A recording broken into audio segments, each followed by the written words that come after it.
Have you ever felt invisible even when impeccably dressed? Have you noticed that no matter how hard you try, something about your manner still reveals that you don't belong in that environment? This feeling of being almost there, but not quite, is more common than you imagine. And the worst part? Sometimes you don't even know what you're doing wrong. I discovered this in the most embarrassing way possible. It was an important corporate event. I was wearing my best look, confident, until I noticed the stares. They weren't of admiration. They were the kind that say, "She's trying, poor thing." It was humiliating, but it was also what made me obsessively study the invisible codes of true elegance. Because there's an abysmal difference between being genuinely elegant and just pretending to be. And it's the small slip-ups, those you don't even suspect you're making, that completely give the game away. If you really want to transform your elegance into something profitable in life, subscribe to the channel, activate the bell, and leave your like. Because what I'm going to share today will make you stand out from 90% of women out there, and this time, for the right reasons.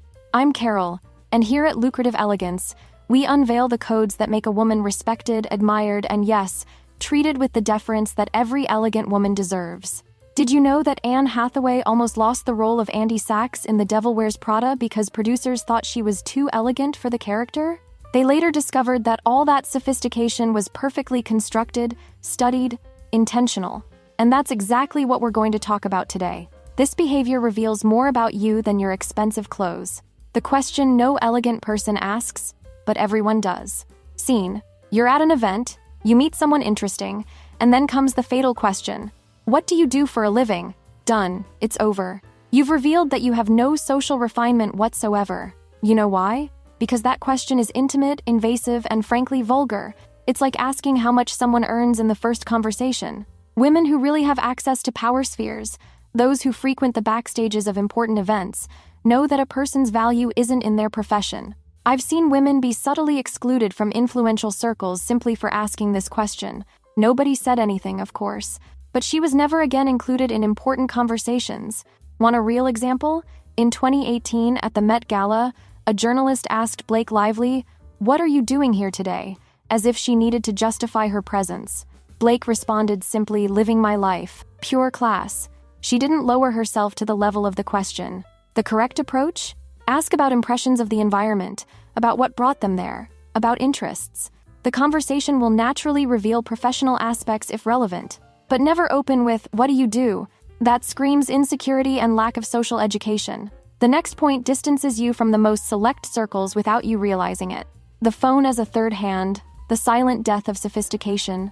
Here's a truth that's going to hurt. If you can't go 20 minutes without looking at your phone, you have no elegance whatsoever. Zero. None. Women who really move in power circles never have their phone on the table. That's something for people who want to seem busy, important, not for those who really are. I witnessed a devastating scene the other day. A woman in a fine restaurant clearly trying to impress, with an expensive bag, impeccable clothes, but her phone glued to her hand like it was a vital organ. With every notification, she stopped the conversation to check. The person she was lunching with, a well-known executive, simply cut the meeting short. "I have a meeting," she lied politely. They never spoke again. Elegant women understand that presence is power. When Gwyneth Paltrow goes to dinner, she simply leaves her phone at home. When she goes to important events, she has assistance for real emergencies.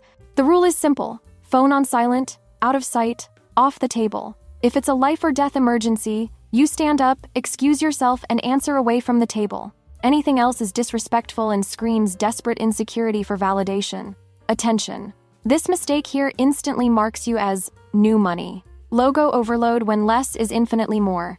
There's a story that deeply marked me. In 2019, a businesswoman arrived at an event wearing Louis Vuitton from head to toe, bag with the giant monogram, belt, shoes, even the wallet had that garish LV. Everyone commented, and it wasn't praise. At the same event was a lady of about 70, wearing a look completely without visible logos, incredible fabrics, perfect cut. Guess who was photographed by prestigious magazines? The 70-year-old lady. Because true elegance whispers, never shouts. Real money doesn't need to prove anything. The truly rich prefer quality construction and materials over flashy logos. There's an invisible code here. The higher the social class, the fewer apparent logos. They know that wearing a Brunello Cucinelli piece without any visible branding communicates much more sophistication than a bag covered in screaming symbols. The golden rule of truly rich women: one piece with a logo per look, maximum, and preferably so discreet that only those who really understand can identify it. What separates those who pretend from those who really belong? Speaking of authentic sophistication, I need to tell you about something special happening now. I'm launching my course, Look Rich Without Spending Much, and it's at a promotional launch price because classes are being released gradually. As soon as the course is complete, the price goes up to full price, no discount. And I'm not exaggerating when I say this course will completely transform how you're perceived and treated in the world. You'll learn the visual, behavioral, and social codes of rich women, those microscopic details that make the difference between looking like you, dressed up for the occasion, versus we're born for this. It's the difference between being respected and being underestimated, between doors that open and doors that remain locked forever. Because there's a world of women who know exactly how to navigate these codes, and then there's everyone else. Which group do you want to be in? The link is in the description. Don't put it off, because opportunities like this don't come back. This destroys any attempt at elegance in seconds. Profanity, the instant death of refinement. I'll be direct as a blade. There's no elegance with profanity. None. And don't tell me it's part of your personality or that it's just an expression. It's not. Jennifer Lawrence learned this the hard way. After some inappropriate comments in interviews, she herself admitted she needed to grow up and mature her way of expressing herself in public, because she realized that profanity diminishes the person who uses it. I've seen a woman be discreetly excluded from an exclusive social circle simply because she let out a curse word during lunch. Nobody corrected her, but she was also never invited again. The silence was deafening. Vulgar language undermines elegance, especially when used in public. Profanity is shocking and automatically diminishes others' perception of you. There are 1,000 ways to express frustration, anger, enthusiasm, without resorting to street corner vocabulary.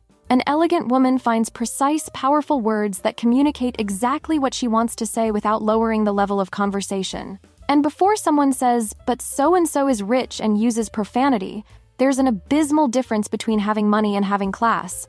Money you can inherit, win in the lottery, get in various ways. Class, that you build word by word, choice by choice. The mistake that reveals everything about your true level of refinement. Messy home, the merciless mirror of the soul. Here's a truth nobody wants to hear. Your home is the most honest and brutal reflection of who you really are. And if it's always a mess, you're not elegant. Sorry for the frankness, but you're not. You might be wearing the most expensive dress in the world. You might have the most exclusive bag of the season. But if your home is chaos, you're fooling everyone, especially yourself. I learned this the most embarrassing way. Once, an acquaintance stopped by without warning. I was impeccable as always, but my house was a disaster. I saw in her eyes a judgment that haunted me for weeks, because she understood in that moment that all my elegance was performance. Coco Chanel had a philosophy. Luxury must be comfortable, otherwise it's not luxury. I adapt. Elegance must be genuine, otherwise it's not elegance. Removing disorder and chaos from our lives brings clarity, which makes it easier to achieve what we want.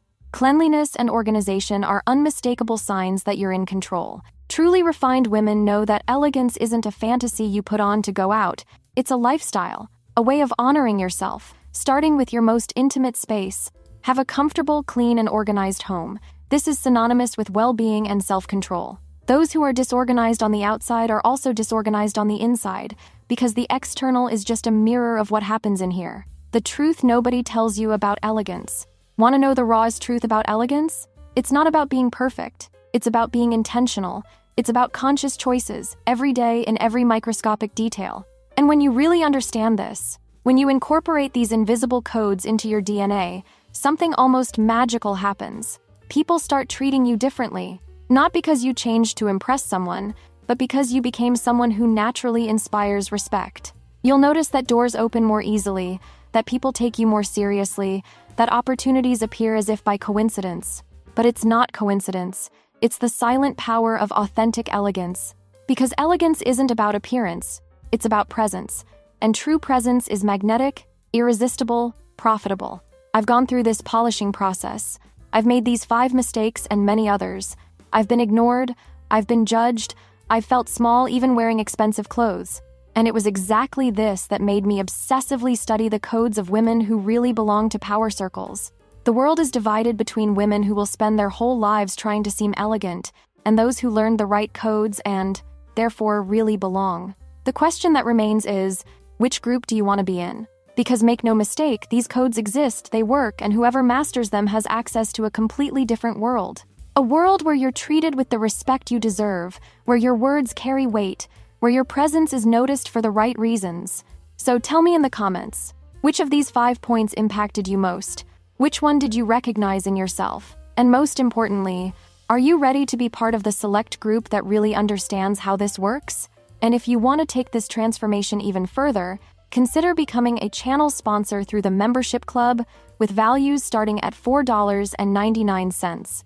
Click the Become a Member button and let's build together a community of women who understand that elegance is power, and power well used transforms lives forever. A kiss, and until the next video.